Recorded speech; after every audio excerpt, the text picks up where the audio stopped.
Call meeting to order.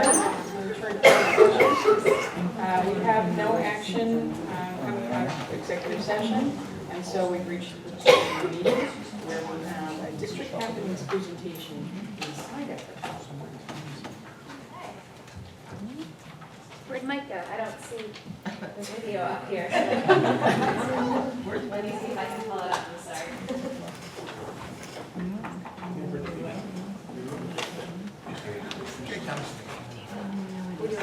Oh, sorry. Doing a lot of things. Yes, I'm trying to.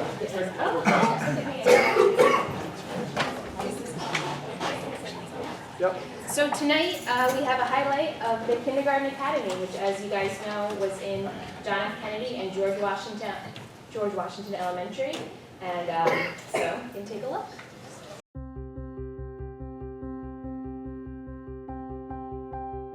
Kindergarten Academy is all about bringing kindergartners in for the first time, or with us, some of our returning pre-K, so they can experience what kindergarten is going to be like before that first day.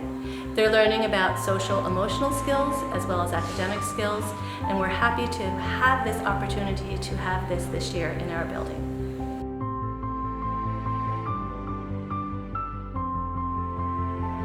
I'm Carol Dexter, and I'm one of the teachers of JFK's Kindergarten Academy.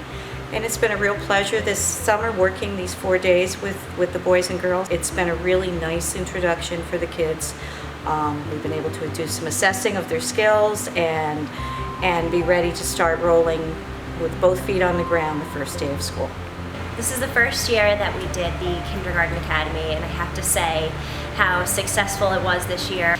The children would come in the morning and have breakfast, and they got to learn how to stand in the line, what's acceptable behavior in the classroom, what's acceptable behavior in the hallway.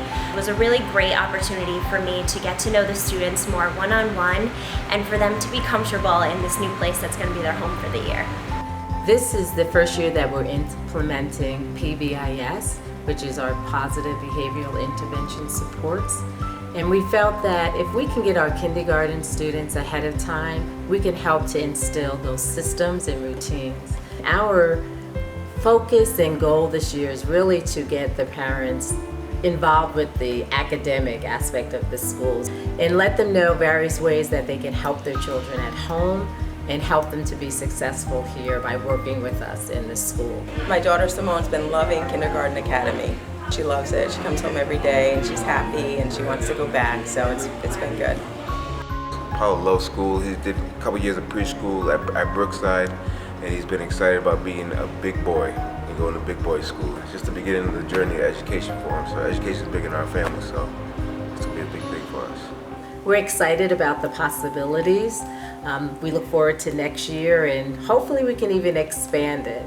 It was a pleasure working with the staff, and everybody pulled together to give the kids a very fun, positive first experience in kindergarten. So we thank the board, we thank our central office for their support, and we look forward to bigger and better things.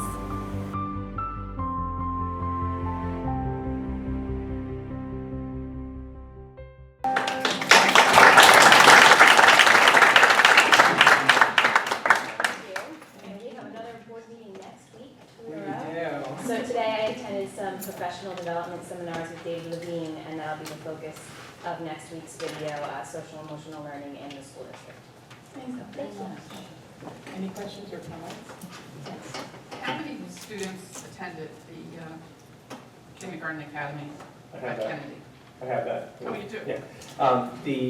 Just to tell you, first off, there are reports from every one of our summer schools that were run this summer, that were run this summer, and they will be in your packet for next week.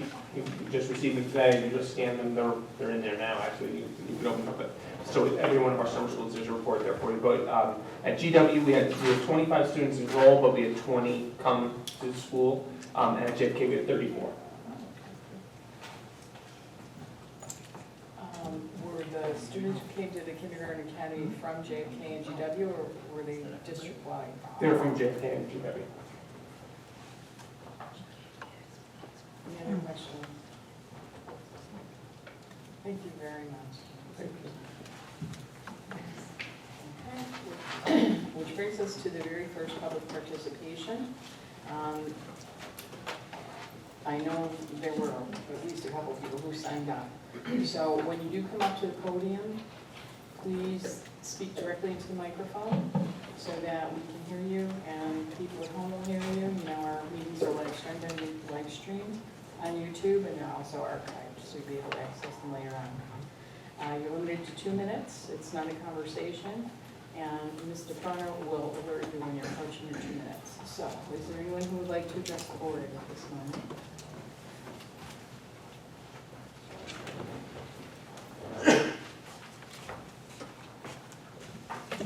Hello, everyone. My name is Alex Dean, and I'm a community organizer with Citizen Action. And we have an education committee that has been working with the school district and with Dr. Catalino, particularly on the issue of school funding. So I don't know how many folks are familiar with the Campaign for Fiscal Equity, but this is a case that's been going on for nearly. The court case was originally decided in 2006, 10 years ago, and there was supposed to be funding coming to Kingston schools that has never been fully paid by the state. So there's actually a lot of possibility about what we could do with all of that funding that the state is continuing to withhold and put toward other things because of the moneyed interests that are sort of keeping them in their pockets.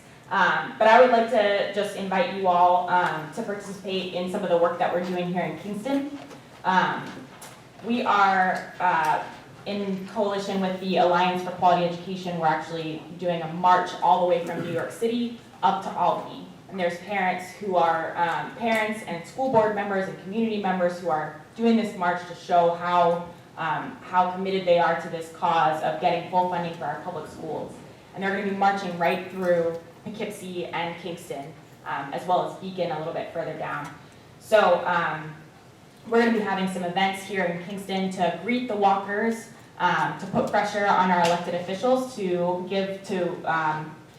distribute the money that is owed to our school districts. And in preparation for this, we're having a public forum and community discussion where we'll talk more about the Campaign for Fiscal Equity, the history of the crisis of school funding in New York State, and talk about the long-term fight that goes beyond the walk that's happening this October. So I have some information here with me.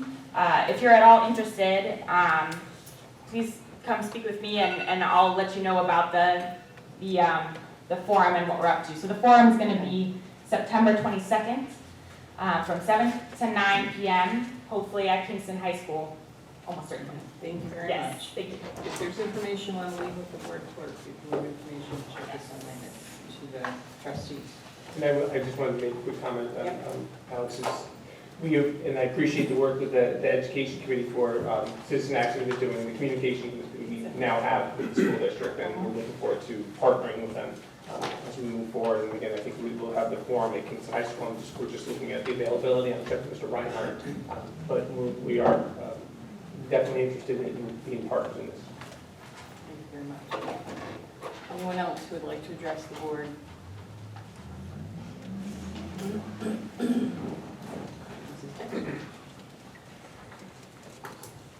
So I know you're going to be getting a report, I think Dr. Catalino said in the next board packet, but I just wanted to say a special thank you from all of us who worked on Kindergarten Academy. And I was able to talk to the GW teachers today also. A special thank you for the buses for JFK. Buses, Dr. Perez and I can tell you how much time we spend on buses and bus problems and bus issues and kids getting lost. We were able to get out and talk to the parents every day, get their kids on. Both of us rode the bus both ways, got off at bus stop. It was an incredible experience, and we know it's going to save us a great deal of time or add to what we can do in terms of just getting our feet on the ground and being able to start teaching and working with the kids right away. So we really appreciate the chance to do it and look forward to working with it again next year, hopefully. Anyone else? Okay, hearing no one else, I will turn the floor over to Dr. Catalino for Superintendent's report. Okay, thank you, Mr. Chair. First, I just wanted to draw the board's attention to the draft of the superintendent's goals that were included in your packet. They are not on the resolution, on the board agenda for adoption at this point. I wanted the board to see what I did, just to explain what I did a little bit differently than last year in my board, my goals formulation was last year, if you remember, I took the district leadership team and district goals, and I broke those down as the superintendent's goals. And what I did this year was I created that as one goal, overseeing and evaluating and working with the administration on achieving those goals. So that's one goal. And then I listed three other goals that are more in line with things that the board has expressed interest in over the last few months, looking at making some other things happen. Again, the next step with these would be the the indicators and the evidence around what the achievement of these goals would be. For example, in the first you see that would be distributed and reported to the board. Putting dates to that would be something that I would do next. But I wanted you to get a look at conceptual ideas and a little bit different things that I did with goals this year than last year. And if you have any questions, they'll probably be on next week for the actual adoption. I just have one question about number 3. I was hoping that perhaps when you get into the nitty-gritty of it, you could, I really appreciate you addressing the social emotional health program, and knowing that the curriculum is going to be coming down from the state for that. Is it possible to also include part of that as staff development? I know you can't do everybody, but if there's some way of targeting that.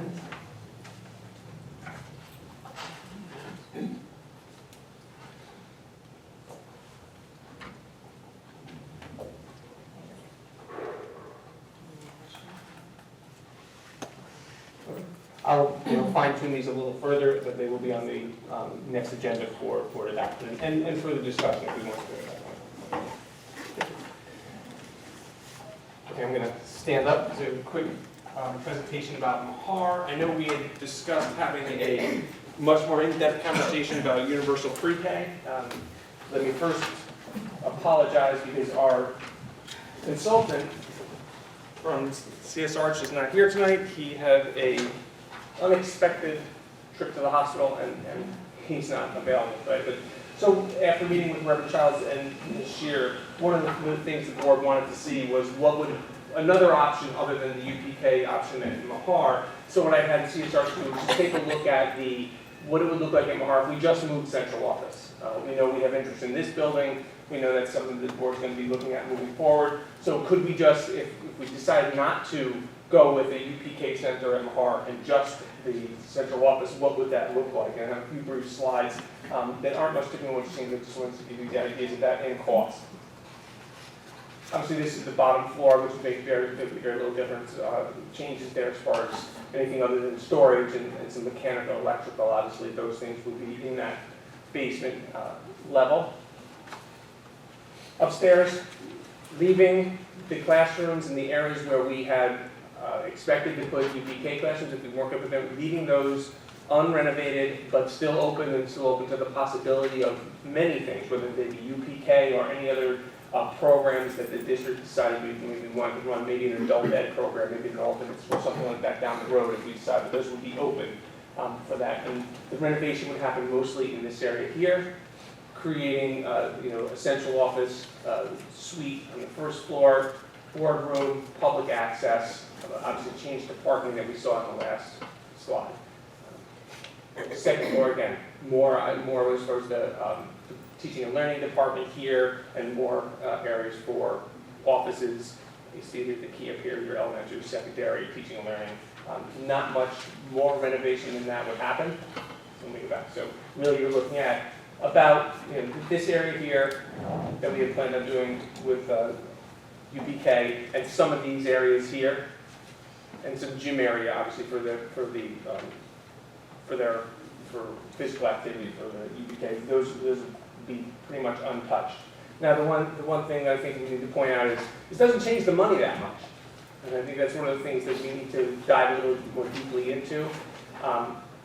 The classroom renovations are not the big renovations in this project. And as you can tell, if we just went over to Mahar right now, you'd see, many of those classrooms are pretty much intact. They were in use, 3-4 years ago, they were in use as classrooms. So there's some modernizations and paint and flooring and ceiling work and those kind of things, but not a lot of the renovations would be part of this. So it really went from the original, a little over $7 million to do that project, to just do central office.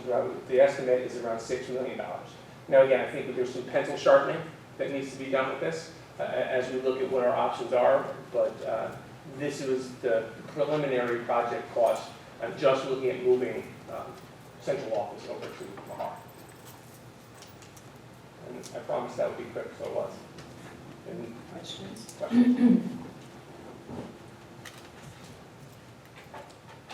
How would this option two, how would it be affected with aid? Aidable or? Administrative offices receive no aid, and again, that's another one of the issues when you look, cost and then funding are two different things. We talk about cost and funding. So if you were doing both, you might be renovating bathrooms that would be aidable because we have students in the building. We're going to renovate those same bathrooms that won't be aidable because they're not going to be used as part of a school setting. So those are some of the things you have to look at. And again, cost and funding are different things. You're looking at 60 cents on a dollar on a certain portion of the work. And again, some of the mechanical work, some of the plumbing, the electrical work, the technology work would be fundable because we're putting classrooms in there. We had to do that same work anyway when we moved in there, but it would not be aidable. But wouldn't a lot of that aid be coming from the Smart Schools Fund? Was there, or could be coming from the Smart Schools Fund to alleviate that bond money? I just don't want to confuse our words, our terms. So the Smart School money is one thing and aid is another. Smart Schools money is just money that we have. It's $5.3 million that we have that we can spend on certain things, certain structural things that we do. Now, aid is what comes back to us from construction, 60 cents on a dollar aidable construction of spaces that really more or less support students.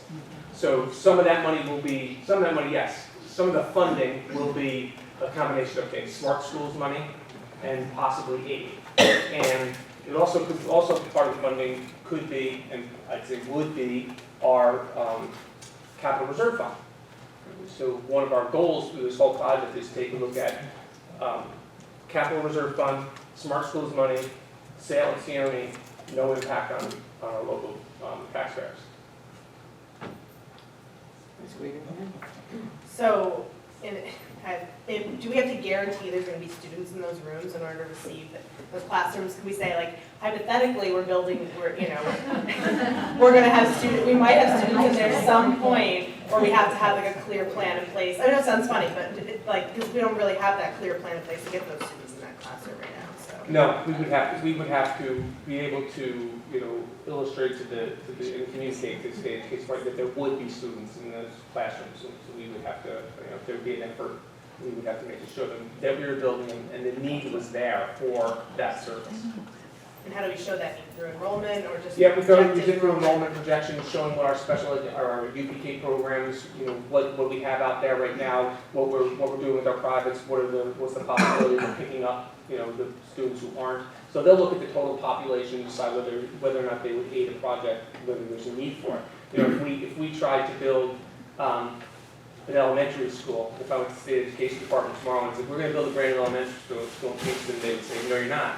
Well, you can, but we're not going to aid it because you have 2 buildings that you still own that could be renovated very easily and you could house students. So they do look at whether or not there is a need for the building. We went through a lot of this with the proposal for Kingston High School. Yeah. We had to show that there was actually a need for that.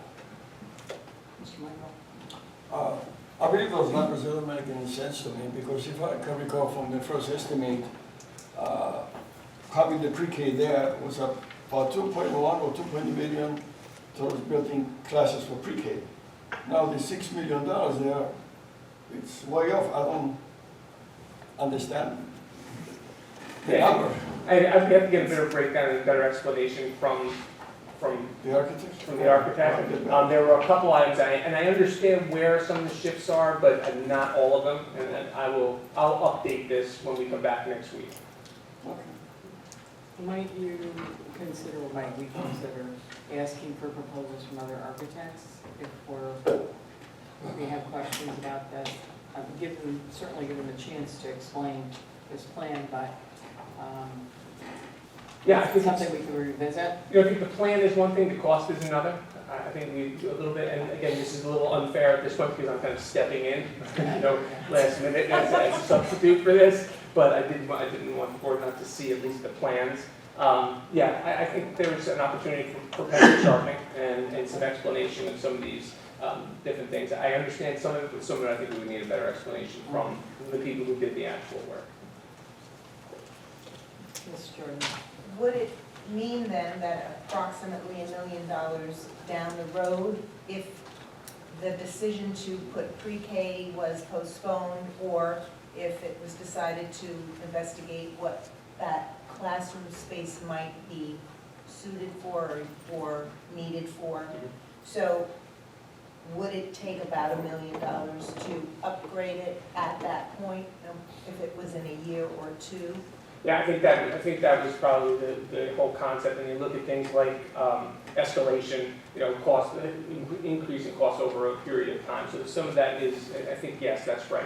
And again, when you look at some of the costs, if we go there, we have to put an elevator in. If UPK and us and the central office go there, we have to put an elevator in. Right. So some of those costs don't go away. And the renovation of the classroom itself probably isn't the biggest of the cost. But I'm thinking in terms of a UPK is going to have a different bathroom configuration than if we have an alternative school. Correct. And you need a toilet that people, sit on. So I'm just wondering if the board is, it just seems to me, and I'm new to this discussion, but if you're not convinced that the UPK is where you are comfortable going, at least we know that central office could go and those classrooms wouldn't be committed to anything. So they wouldn't be taken over by central office. They would be preserved Right, that's how for a future this plan preserves those classrooms, which are, if you know the building, these are the classrooms that are in the best condition really in the building. So it does preserve those classrooms and these spaces where, so the open spaces, more classrooms for that group. Thank you. Any other view? Reverend Johnson. I think we shouldn't get a misinterpretation of what's being said here. I think it's very important that we understand that there is right now a market out there for this building. For us to set on that and lose that opportunity, I think would be wrong. And therefore, what we're thinking is that we can go ahead and make the plans in order to get the administration over, have this building back on the market and the whole business, which makes a lot of sense. It does not say that we're not going to still look at what's right as far as pre-K is concerned. And we need to do some more looking at that, with the data. And so those classrooms would be available if we make that decision, or when we make that decision, to go forward with that. It keeps our options open. And kind of, I like to always say, feeds the wolf at the door, and the wolf at the door is, what are we going to do here? We know that there's a lot of conversation about what we can do about the community and businesses interested in this building. What can we do to accelerate that? And one of the things would be to start this process with administration moving over. Okay, Mr. Michael, and then Mrs. Lau.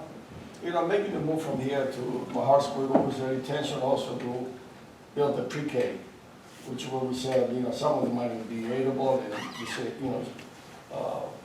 reduce the cost to the taxpayers. The other thing we said once that just moving along the IT from here to there is $1 million more. So looking at the cost there, plus, I don't know, Mr. Allen, remember the last time, Mr. Olson, the whole cost of moving from here to there would be almost over $2 million. So that's added to the taxpayers' cost. You're not going to, the money's got to come from taxpayers. So, I mean, we should be considering all the options we have, because I see this project to be exploding already. You know what I mean? Just went from here to there and no pre-K classes, or the other use for the rest of the building. We tied up the list of the maintenance building. So we've been trying to move out of the maintenance building for the last 6, 7 years, I can recall, and we're still there. So I see no reason to rush to any conclusions or any decisions about this selling Shawnee building, because it's worth $1.5 million today, or it might be worth $2 million tomorrow. It's still, it puts us behind the eight ball. So. Well, No matter what option, would this have to be brought up to the taxpayers? To the voters, yes. so no matter what we decide to do, we have to do a referendum. Correct. Yeah. What would the time frame be to make it available for the central office? I would say the estimate that I was receiving from the architects was about 24 months. So 24 months from, you know, and again, that's depending on you never know what happens with state ag, but about 24 months before we would be moving to Georgia. Well, and that's also waiting for the referendum and assuming that it's. I would say, like, from referendum date, so if we have approved from the voters, 24 months from there. It just feels like the decision to move makes sense, but the study that we did on UPK, I think, was flawed and a little biased and didn't really lend itself to saying, yes, we should do UPK. And it feels like that plan, you know, with their desire to use a community partner is going to take a little longer to work out than getting to referendum process would be. I'd be interested to hear how much money we would lose if we put UPK in and in a year it wasn't working out. Yeah, I think, you know, the UPK conversation, and part of the reason that it's still kind of out there, I mean, this is, I've been saying this to the board for 2 months or so, but this is a complicated conversation. This is wound up in a lot of different things. It's wound up with our commitment to our community providers, which we are committed to through our UPK grant money. It's our conversation about if we are offering this program through regular contingent budget, that means we're using Kids and Teachers Federation, not outside organizations, to do this. That's about what does our program look like as compared to maybe our community partners, and are we really going to do what we set out to do, which is serve all of the 4-year-olds, not just serve the same 4-year-olds in different places. You know, so if we are right now serving about 270 or so 4-year-olds, you know, let's take a real look at our you know, live births over the next couple of years, see what our 4-year-olds will look like in 2 years, and say, okay, are there 500 of them, or are there 300 of them, or are there 400 of them? And really, our next step there is to talk to and to find out outside of our community partners who's servicing these students, if anyone, and how can, in some way, we work to target those students. So that we do, you know, make that happen for all 4-year-olds. So there's a lot of, and then there's the complications of this building, you know, construction, state education department approvals, those kind of things. I mean, this is a you know, a pretty complex conversation. Just a yes or no. If we do not put UPK in there, does state ed still have to approve the building plans? I guess my concern would be, though, waiting, if we continue to push the decision on UPK and don't move on moving the central office, I think we have to determine whether or not that's the priority. If that's the priority, then we have to think about moving on this so it's ready for referendum, so that we can move ahead with it. And then it seems to me we can always put the UPK in there while we investigate that at the same time. But I think I would be afraid that if we just keep postponing it because we're discussing the UPK, then we're going to move that 24 months to 36 months, and you know, and that would make me uncomfortable, because then this might not be the new Brooklyn at that time. And that's really the reason that we presented this option at our last meeting. A couple more members said, "Oh, what about just that?" So we wanted to make sure we were able to show the board what that would look like and some of the estimated costs. And just to piggyback, I appreciate that. And I think that, you know, our vote was split last time because we didn't have the meat on the bones, as Dr. Jacobo said about the UPK. And I think that we do need to have that whole discussion when we have proper study, proper data. But to have this option does at least push that question a bit forward, and to know that perhaps they're going to sharpen their pencils, and they'll come back with that. And also, as Dr. Catalano had said, to get maybe a more current, because the changes, as we know, market analysis of exactly where we stand with this building. That's an important piece too. So I'll look forward to seeing that next week. And I do agree with Mrs. Jordan, it does help us at least move that part of the discussion forward and give us that option. Question, can we reschedule with CSR? And it's unfortunate that, the architect fell ill, but, and have him come in and actually go through this with us. In the meantime, go over this with the fine-tooth comb and formulate your questions so that when he is back, we'll be able to ask. I will do that, yes.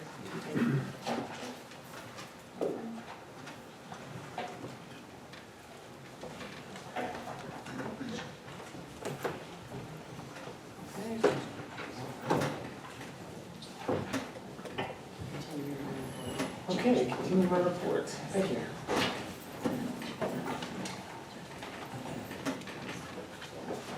Next piece of the conversation we'll have with the board is the school district calendar.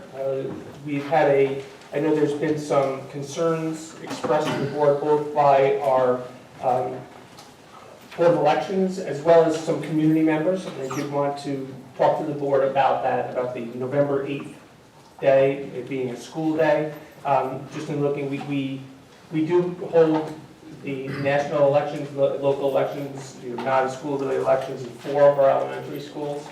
And there is some concern from the Board of Elections, the number of voters that are expected this year is much higher than normal. And we all know there's been a lot of, this is a presidential election that has a lot of interest and a lot going on, a lot of hype around it. So there's some concerns of whether or not it would be a good idea to have our students in schools, in school buildings while voters are coming, and the parking issues, the people coming in the building, those issues that surround that. When creating the calendar, we look at several different things. One, I obviously have the 180 days required for student attendance for state aid, excluding superintendent's conference days. We have the 184 days of required work for the Kingston Teachers Federation. We have national holidays, we have snow days we have to build in, we have all those kind of things. There are a lot of options. I know one of the concerns was, well, if we do something with November 8th, we'll lose a student contact day, and that could be true. After meeting with the cabinet, we really came up with only 2 options we thought were feasible. The first option would be to just, on November 8th, change to a superintendent's conference day, staff development day, and change it. And that would be that. We'd have all the professional development in the middle schools and the high schools, freeing up our elementary schools for elections and parking and all those things. Would not change our number of student attendance days. Our students would still, we'd still make the state aid of 180 days. Would not affect the impact of the Kingston Teachers Federation contractual days of 184. We would lose 1 day of student contact time. The other option that we put out there that we thought about was changing the 8th to a complete, just a day off. Just change it to a day off, and everyone will be out, and replace that with the 17th of April, which is the Monday after Easter, as a day of full attendance for teachers and students. That would free up our buildings for the elections that day. That would keep us with the same number of student contact days. Again, keep us at the 180 days, keep us at the 184 teacher days, and the only difference would be that Monday after break would be a school day. And again, I think some of the disadvantages of that, and some things that I expressed, some of the board members are, family plans, that the Monday after Easter is generally a day that we have off in the Kingston City School District. Those are kind of those are the options we thought were the ones that were most doable and stay within the parameters that we have standing to make this calendar. Questions? Is that something that you want our input on now? That'd be great. We heard from a lot of community members, being a parent as well, I think that is a smart idea. There's so much fervor about this election, and also you know, whenever we have outsiders in our school building, I feel like we're putting our children at risk or making them more vulnerable. I would support the idea of the superintendent's conference day personally. I'd hate to give up that Monday after Easter or that spring break in a selfish way, so that's my input. Anyone else? I agree too. I like option one. I think it makes more sense and gets the professional development, and I think the workout would be great. I also agree with that. I'll also agree with that. And just, and I think that superintendent's conference day would be great. That's a great time for it. It's timed very well because we will have our new code of conduct together by then, our restorative justice model will be together by then, and we'll be able to roll that out to our faculty and staff at that time. So I think the timing will work out well for providing PD for our teachers and our staff. Okay. I will have that on the Wednesday agenda for the board to make a change to the board, to the school district calendar. Thank you. And now we have KSQ and BBL, Second Century update, and our 5 years facility plan. I see we have Mike DeLima, but I don't, oh, there we go. I didn't see KSQ. They're in the corner.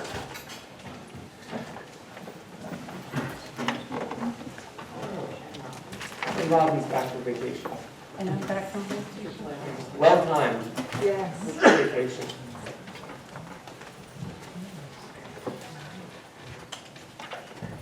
Which one goes first? This floor first? I'll take it first. Page first?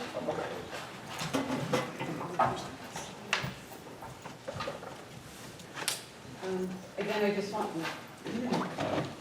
again, everyone received in your board packet your summary report for the information for the high school.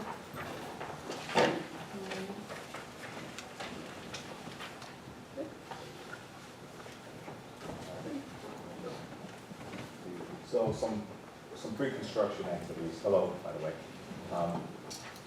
The main heating system package, the designers, KSQ and their team, they're updating some final comments, some adjustments to the drawings and specifications. We should have that shortly.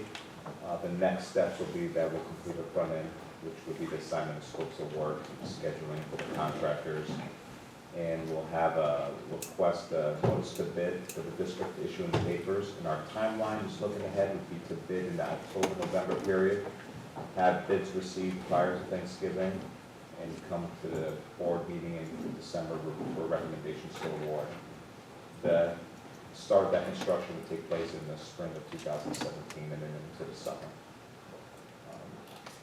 The main renovations, second phase, we've completed the estimate on those set of documents. The dollars align with the scope.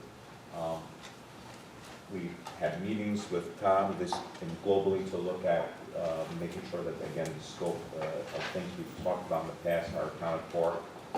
That set of documents will commence once we get regeneration of funds by state aid, which is in the cyclical years that we had mentioned in the previous meetings here.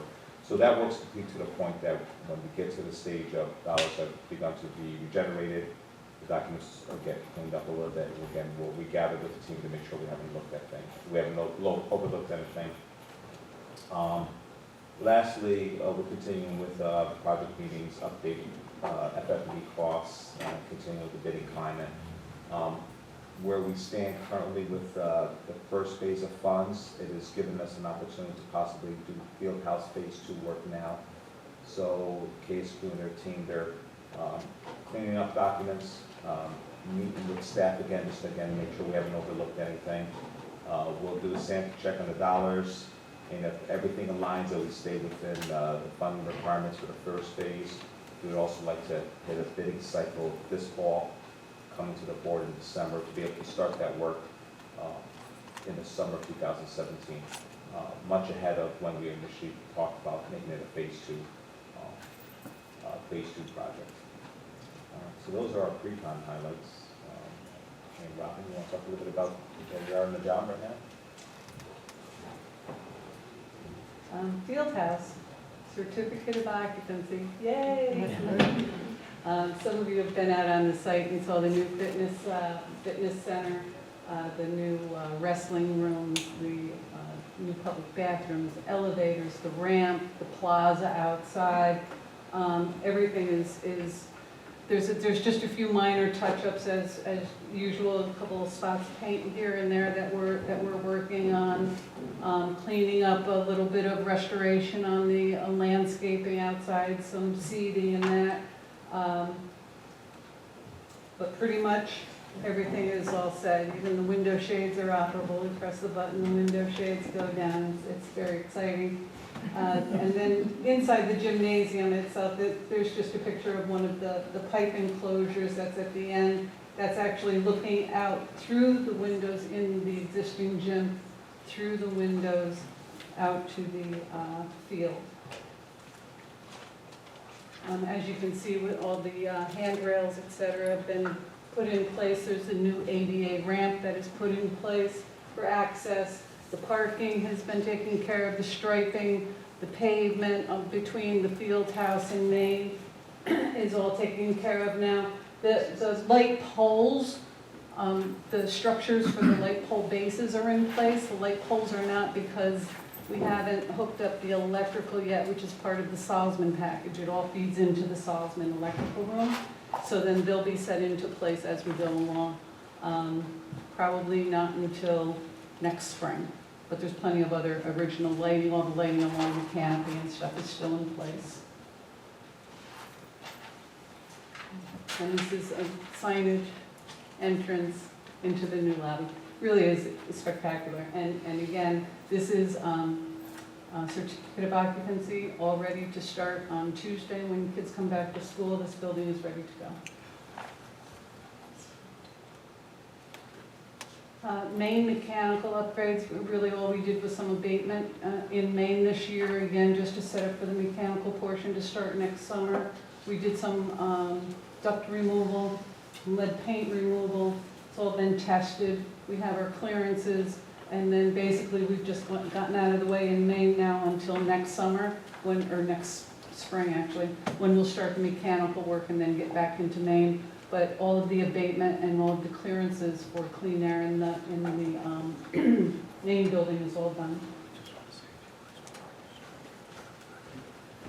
Didn't say it looked pretty, I just said it was all done. Salzman core and wings. I think, just to be brief, because I know there's a lot to go over with Scott also.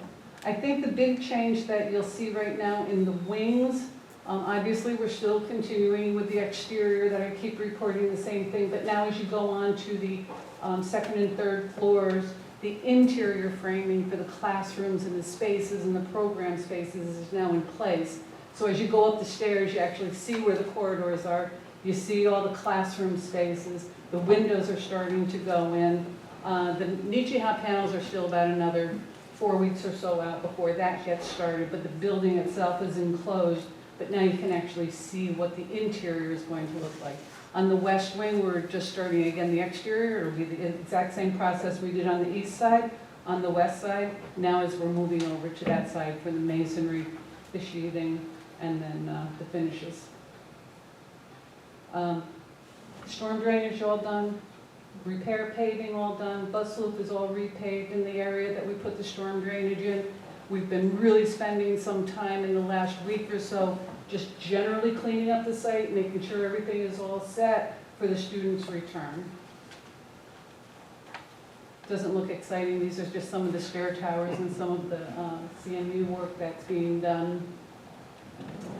Again, the area where it is now gray with the attachments is where the Nichihop panels will go on. You can see some of the windows on the fourth floor, third floor. The west wing, all of the slabs other than the slab on grade, which is half of the first floor, is now complete.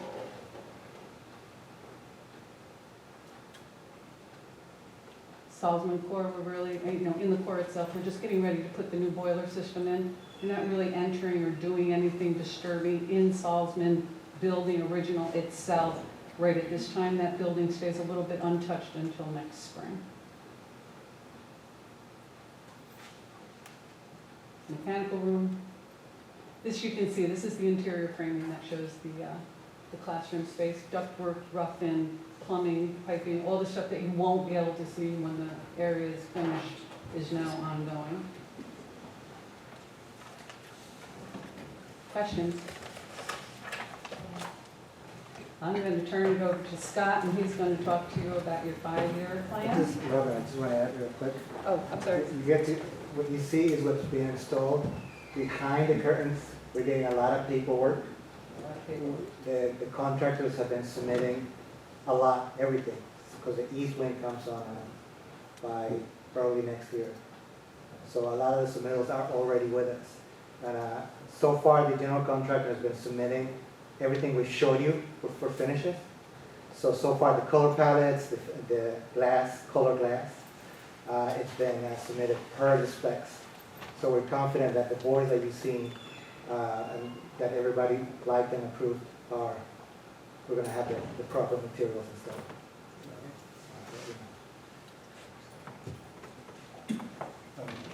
As part of the process for the 5-year plan, Scott has the meat and potatoes. It's about our plans of what we're going to renovate in the buildings over the next few years, and it's the basis of funding from SED.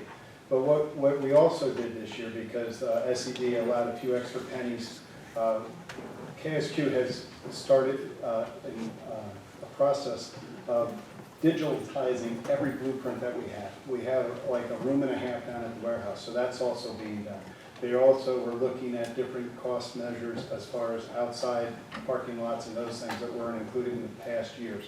So I just wanted to let you know before Scott started to talk, it's just not what he's showing today. There was other components to this year that we incorporated in, and it's going to really help us guide us for the next 5 years on our building project. Thank you. I can tell you, I don't always get smiles when I walk back into my office with box full of drawings from the district to be scanned. But nonetheless, it's happening. So this evening, we're going to give you an overview of the 5-year capital plan.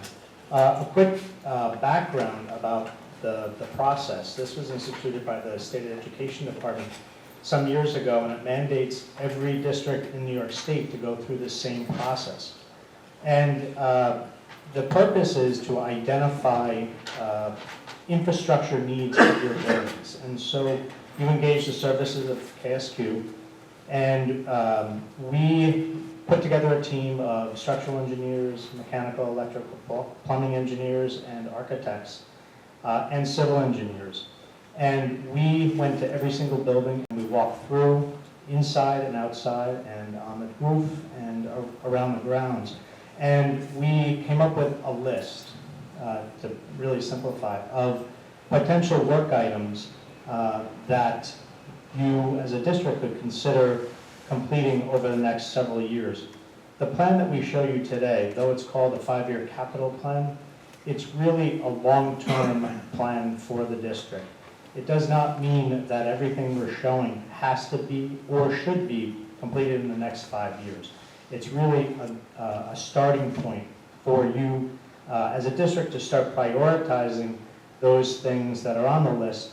And as far as the priority, we've been working with the district to come up with that, and you'll see that a little later in the presentation, how we do that. But I say that very specifically because I don't want to have you think that at the end, when we look at costs, that these are things that are imperative, that you have to do these within 5 years. This is really a comprehensive list of everything.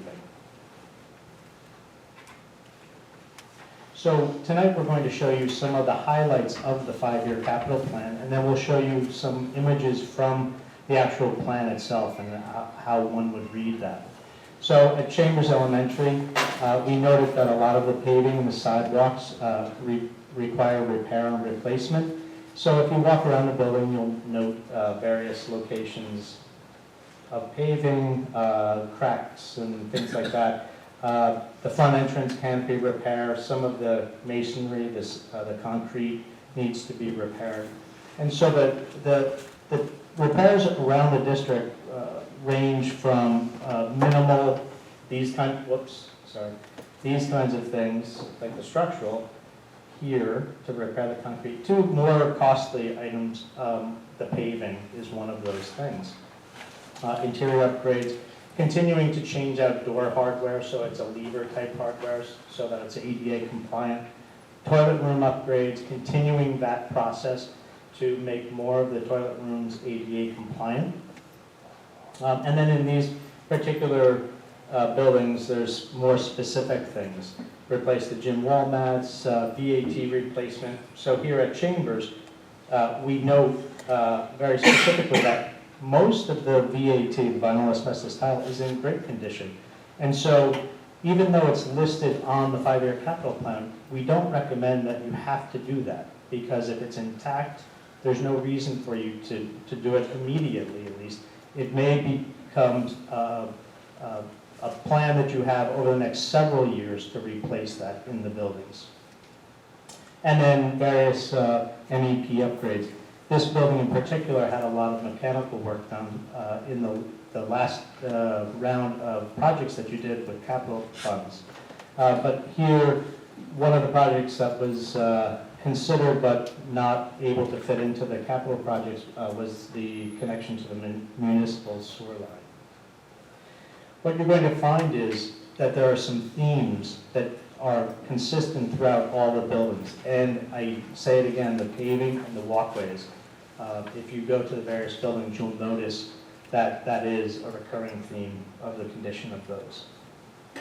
So the detailed part of the report identifies different types of systems. So, for instance, site systems, playgrounds, structural, exterior building envelopes. And this is how we categorize it. And this goes back to a report that we have to submit to the state. So this information does not get submitted to the state, but the building conditions survey does. And that's a specific form that we fill out online on behalf of the district that records all of the systems, and we note the condition of them and the useful life of them. We quantify it, we give it a cost, and then we look at the total cost of that item, that specific work item. And then with Tom's help and people in the district, his staff, we've started to prioritize in a year 1 through 5. And so as we go down through, we get subtotals, and then we total it as we go further into the report. We also looked at specific site conditions. How could we look at this site and organize it better for better traffic flow of bus, keeping the bus traffic separated from parent drop-off, and keeping that separated from visitor parking and also staff parking. And so this is one example of the potential solution of reorganizing the Chambers site to create different entry points and cutting off the bus areas so it was completely separated, and creating a new walk down through here. And then we determined how many additional parking spaces there would be, including ADA compliant spaces. Crosby, again, the big theme, parking and sidewalks, paving, masonry repairs on the exterior of the building, door hardware, toilet rooms, and VAT, and some of the MEP upgrades. It's important to note that in the monies that you had saved, put aside, and used over the last number of years to complete the capital projects, we were able to, the district was able to, with our help, complete several projects, including a lot of the roofs and the boiler upgrades. So from that standpoint, we're starting with a watertight building from the top, and a mechanical system that's working from the inside. So that was a huge step. Again, looking at some of the other types of things we look at, building interiors, and we break this apart into code, health and safety, and accessibility, and then building interiors, building improvements and repairs. And so this may include toilet room upgrades, not necessarily because they're not code compliant, simply because they're old, and at some point you may want to freshen those up with new finishes and new plumbing fixtures. Again, at this school, we looked at completely separating the bus loop and reorganizing the parking so that there's a parent drop-off area here and pickup, and then separating out the parking over here. Edson, so it becomes the same thing, so I won't continue to say the same words, but you get the gist. And then we go on to, in the reports, plumbing, electric, mechanical, and HVAC items. Continuing with, this was a tricky one, to look at how to deal with the middle school and elementary school in the same site. And so this is not the solution, this is a potential solution. And so we looked at reorganizing potentially to have the bus drop off at the lower side so that we could contain all of the vehicular traffic on the upper side, and then in front of the elementary school it would be the bus.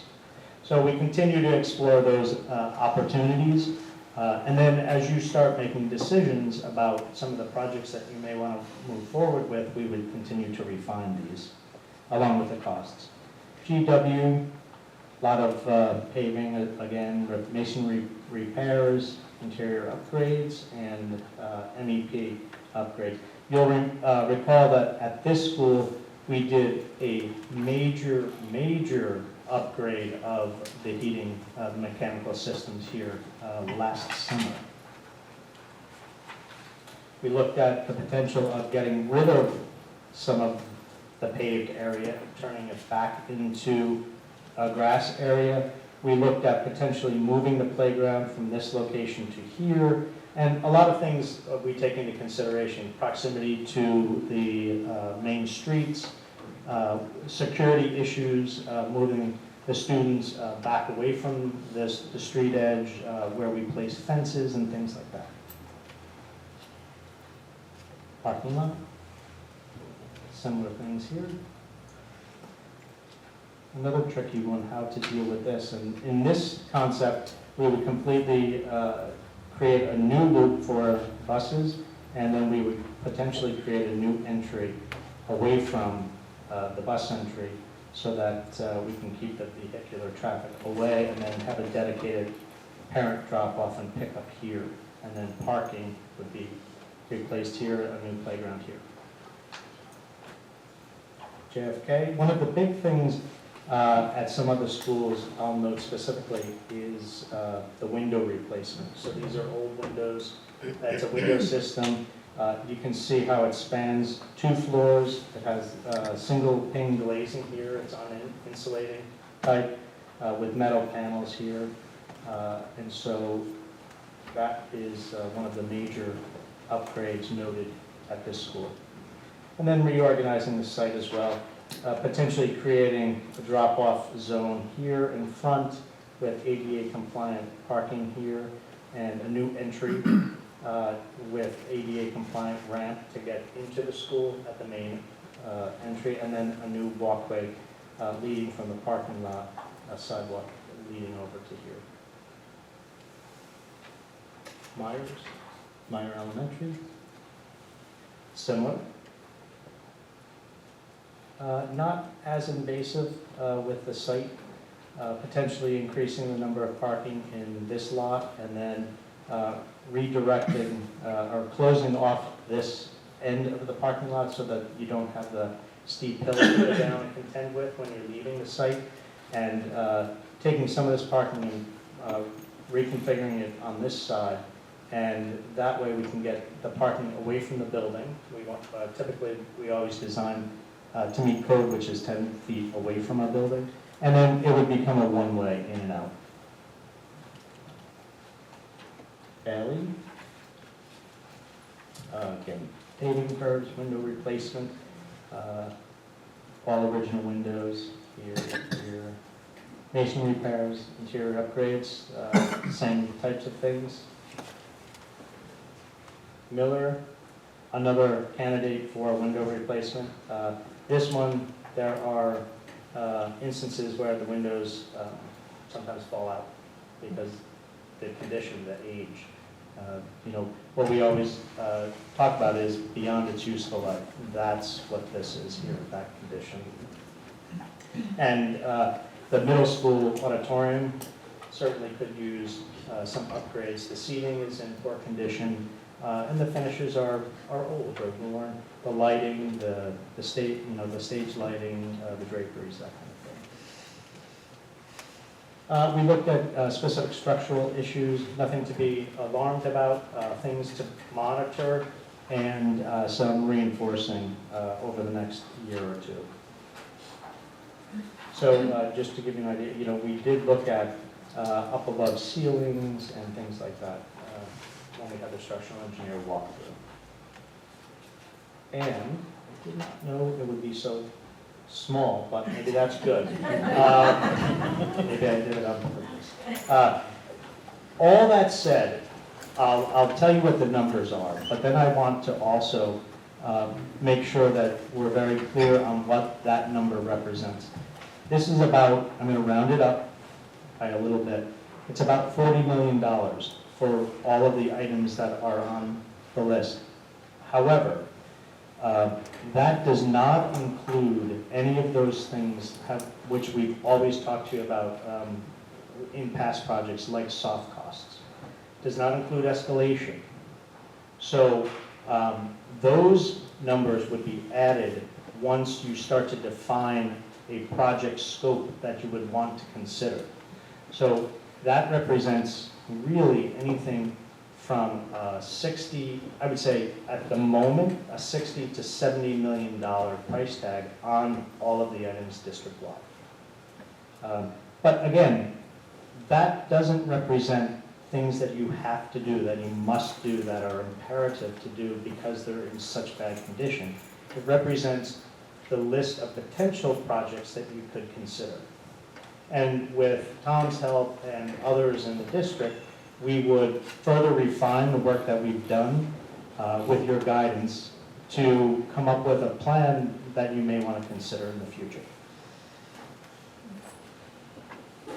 Questions? Mrs. I'm Collins? just curious, and this is great for us to have, thanks for all the work, but what about, let's say, Anna Devine, or, like a closed building, I think we still probably have some maintenance to do there in order to keep it saleable. We worked on the buildings that were student occupied. So we did not consider those buildings. So that might be something we'll be adding into this. Oh, yeah. So we had a building that we had for a long time when we sold it, and that building was winterized. So the heating system was drained, all the plumbing was drained, and it just lay dormant, and the weather did whatever it wanted to, and it became a real mess. And so we decided that we're not going to do that with these buildings. So what we're using Anna Devine for and Mahar for is for storage, and we maintain a minimum temperature in the buildings. We go down and we mow the lawns, we keep them up, we clear the roof drains. So the maintenance issues are minor on those buildings because there is no traffic in them, and we're not wearing down the systems, but yet we're maintaining temperature and everything so the building doesn't degrade on its own. So.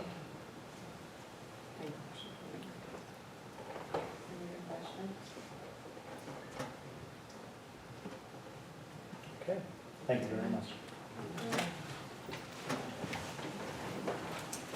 Just one last thing on the superintendent's report, not on the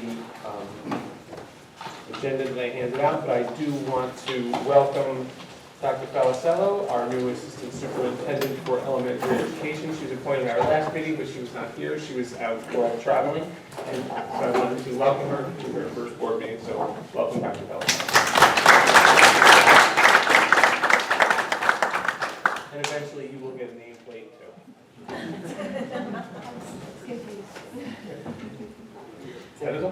That concludes my report. Moving on to the consent agenda?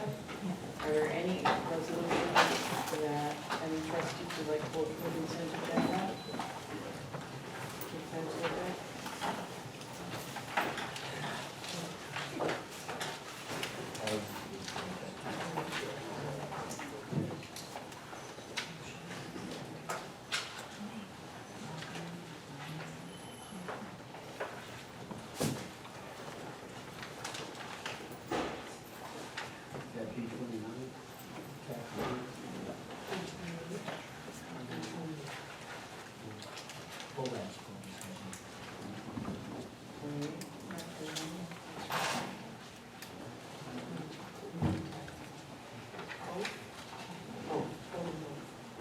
B28 and B29. Others than B28 and B29, are there any others that any trustee would like to pull?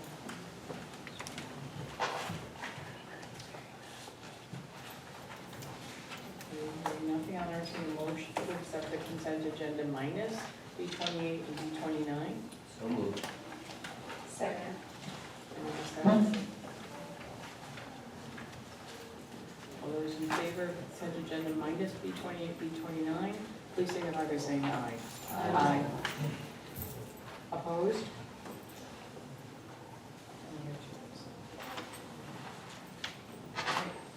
B28.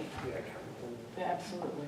Just one comment on the consent agenda. I do want to welcome Alyssa Oliveto, who is our new Assistant Director for Math, Science, and Technology, and I should also should correct myself, Dr. Oliveto, who is going to be taking over campus. She jumped in with both feet today. Yes, and hands. Thank you and welcome. Thank you.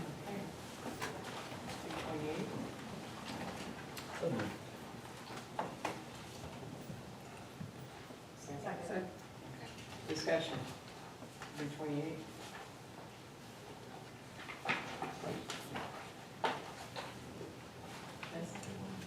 Yeah, oh, we need to vote on that.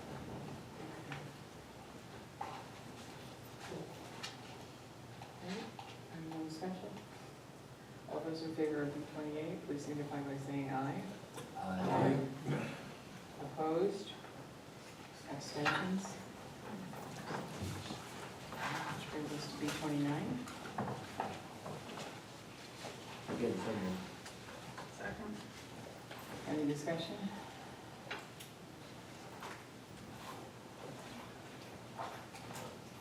All those in favor of B29, please signify by saying aye. Aye. Opposed? Abstention? Okay. I'd just like to ask if each board member would sign under this.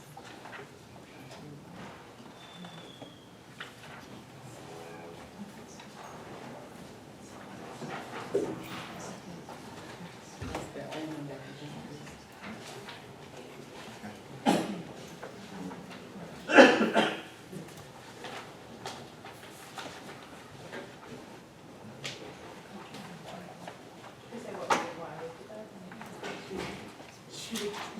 And we didn't say it in your discussion, but nobody asked. But, Those resolutions have to be pulled. yeah, no, I understand that, but I'm just seeing a little bit of confusion amongst them.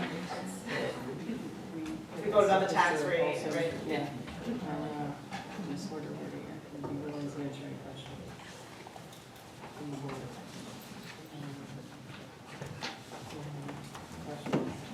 I can't really hear you, but I do. I said, if you have any questions. No, I don't, but. Okay, Mr. Olson and Ms. Porter are here. Here to answer. Okay, every year we have to set the tax rates. Okay.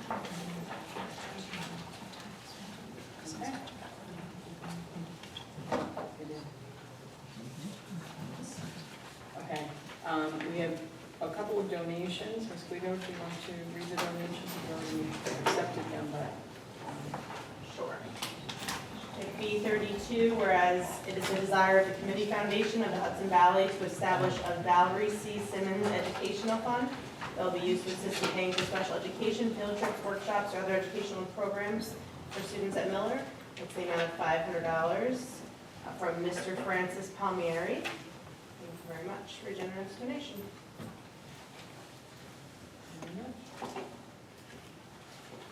Okay.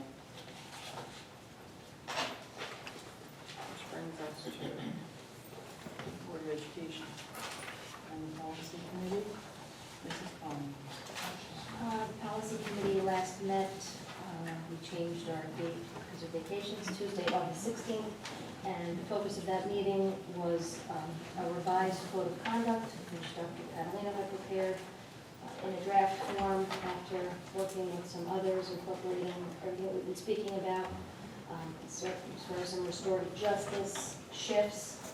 We went through it actually page by page, got the input of the committee, tweaked it a little bit. Mrs. Heidecker has also done a great amount of work on this, so it has gone back for corrections. We will be discussing it, I guess, again in our next committee, and then bringing it before the full board, and then the public hearing, which is required. And we will be doing that. Our next meeting is going to be, I put out an email today, hopefully the 16th, because I know we can't meet that first week, which we normally do. And for tonight, on tonight's agenda, we have for adoption, policy 5151, which was up for a first reading last time when we discussed it regarding homeless children. So I'd like to move that for adoption, if we may. Second. Okay, any discussion? Okay, all those in favor? Please signify by saying aye. Aye. Opposed? Abstentions? Thank you. Thank you. We also have Audit and Finance Committee. Mr. Shaughnessy is not here this evening. We met last Wednesday. It was August 24th, or 7th, and accepted the claims auditor's report and the treasurer's report, which are here at DOE 25 and DOE 26. The treasurer's and the claims auditor's report, so I'd like to move those two. Second. Okay, any questions? All right, all those in favor of accepting those, please signify by saying aye. Aye. Opposed? Okay. Motion carries. Which brings us to old business. For a while, the board was discussing, before I open up the floor for any trustee, the board was discussing another tour of the Second Century Project. I know that some of the trustees were not in town when the last tour was done, so the date has been set for September 14th at 3:30. Meet in the main lobby at the high school. It's going to be a very busy evening though. So starting at 3:30, we have a tour. The steering committee will be meeting at 2 in room 107 at KJ, followed by a tour for facilities and the trustees of the board. Anyone who hasn't been or wants to go again, please meet us in the main lobby at Kingston High School Wednesday, September 14th at 3:30. And wear sneakers, or we're going to be doing a lot of walking. We all showed up in flip-flops. Okay.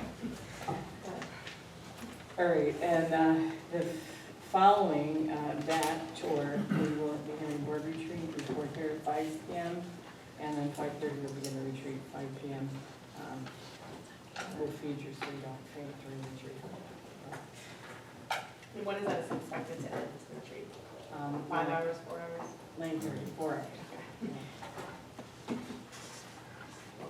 Okay, any other old business? Okay, then I have one more bit of old business. We now have the district goals, the superintendent's draft goals, and the board has to come up with draft goals. The last meeting, I took a list of the areas where you'd like to focus. I would be happy to provide them for anyone who'd like to volunteer to help write the draft goals for the board for this year. So we need a couple of people. Okay, this is Jordan. Anybody else? Are y'all volunteer? I'll volunteer. Okay. Okay. All All right, so we have Mrs. Jordan, Ms. Wigo, and myself. All right, so the next meeting, we meet in between now and the next meeting. Is there a possibility in the Labor Days in the middle of their last sponsor in the summer? But it would be nice if we could have draft goals. It's up to you, you're working. If I might not have volunteered, I know that. The only night I would be able to do that is Tuesday. And Okay. it would have to be Mrs. Jordan, is that what Tuesday? This coming Tuesday? Yes. I believe so. This is 6. That's fine. Yes. Okay. Okay. You want me here? Okay, we're talking during, and at the after work, we're going around my schedule. Yeah, okay, what time? All right. What time's good for you? 5 or 5:30. Just trying to think of my schedule.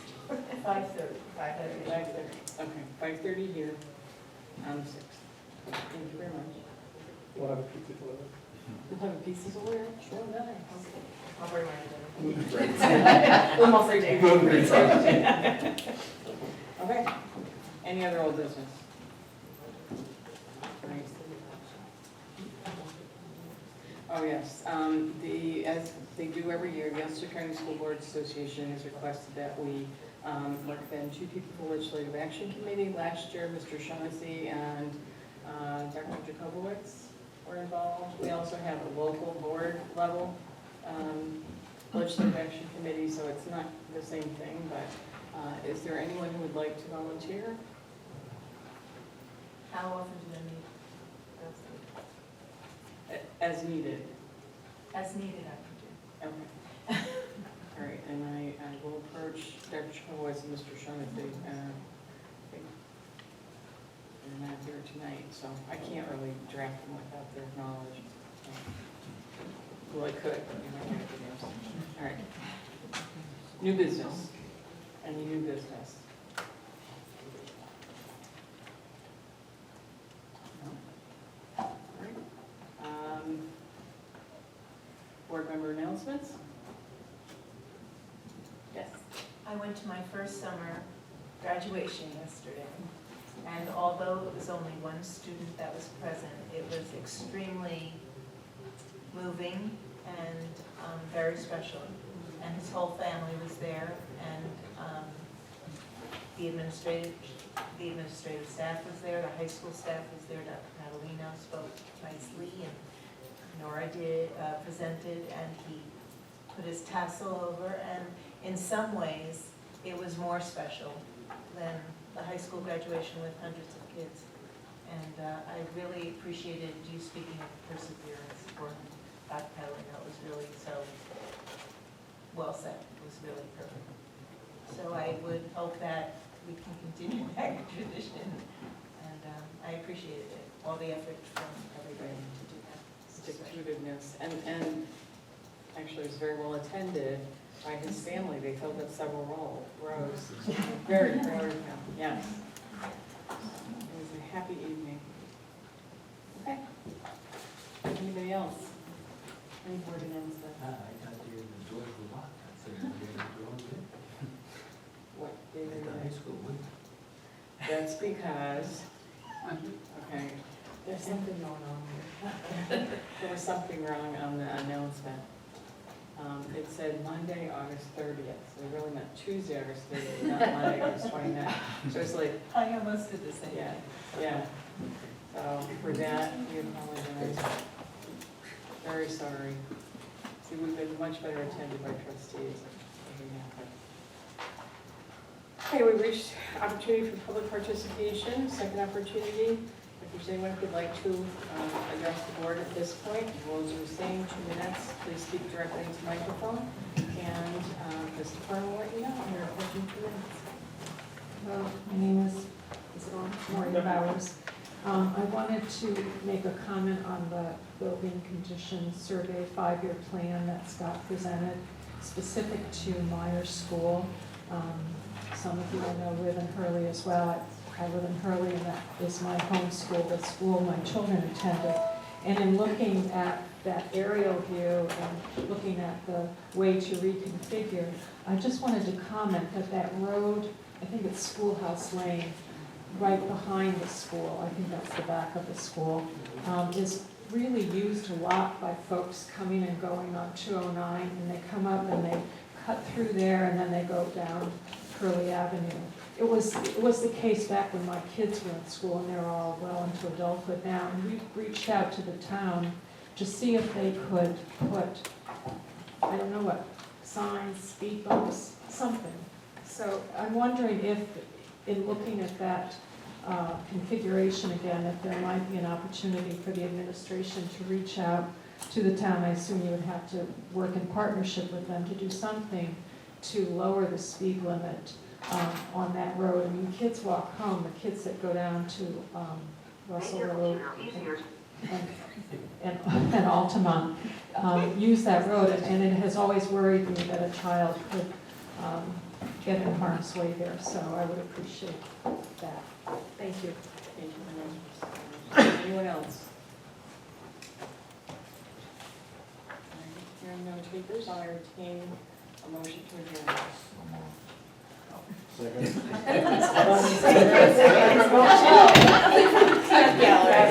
heard it from Robert. All those in favor? Aye.